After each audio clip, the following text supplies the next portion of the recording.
新年流流食到滯晒，係時候又要喐下咯喎。唔使驚，我又揾到一條連冇做開運動嘅朋友都會覺得非常之輕鬆，新手又好。全程1個鐘左右就行完㗎啦。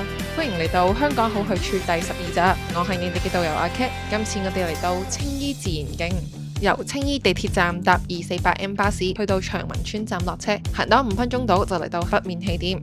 咁沿途都好涼爽，同埋上山嘅路都比較平，同埋中間都有好幾個觀景亭同埋野餐區休息唞下氣嘅。